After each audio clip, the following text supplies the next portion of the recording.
Today is a tremendous honor to welcome you all to the United States Institute of Peace for the inaugural meeting of the Board of Peace. Very important. I believe it's the most consequential board, certainly in terms of power.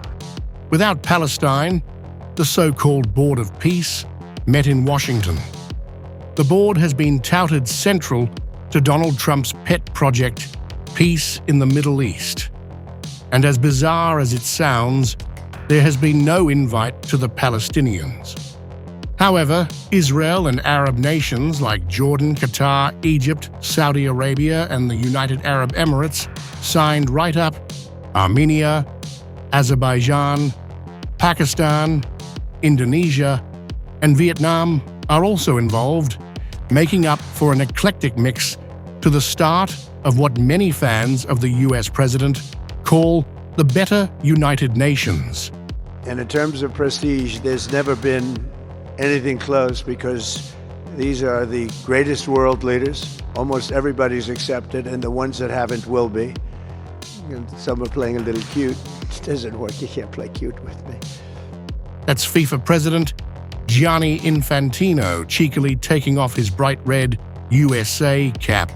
You probably know him as the guy who awarded Donald Trump the first ever FIFA Peace Prize after the Nobel Committee couldn't bother to do it.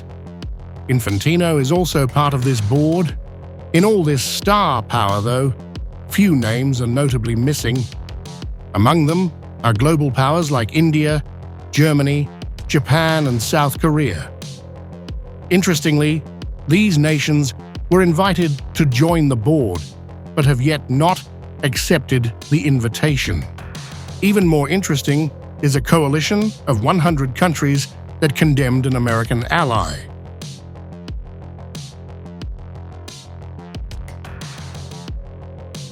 The government decided today to open a land registry in the West Bank. They allocated 240 million shekels to the registration of large amount of lands in Area C, in a process that will end up by total control of the Israeli government over the land, while Palestinians will be sent to prove ownership in a way that they will never be able to do. And this way Israel might take over 83% of the Area C, which is about half of the West Bank. The Netanyahu government's move sparked anger, with many alleging that this was a step towards colonizing the West Bank, and then eventually all of Palestine.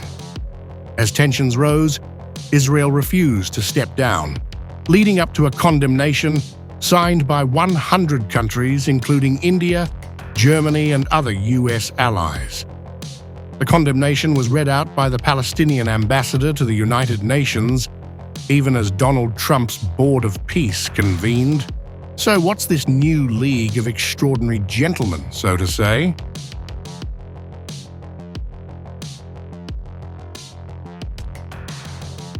President Donald Trump is holding the first meeting of his new Board of Peace. This meeting in Washington marks a significant step forward for Trump's Gaza ceasefire plan. It is also an important test. Over 20 countries are expected to send representatives to this meeting, but a number of key American allies, mostly in Europe, are either not participating or only sending observers. That's raising questions about how effective this new body can be. Now, the U.S. brokered ceasefire took effect in October. It managed to halt the heaviest fighting in Gaza and released all of the hostages held by Hamas, but the Israeli military continues to operate in Gaza. Health officials there say over 600 people have been killed in ongoing Israeli strikes, while 5 Israeli soldiers also have died in fighting there.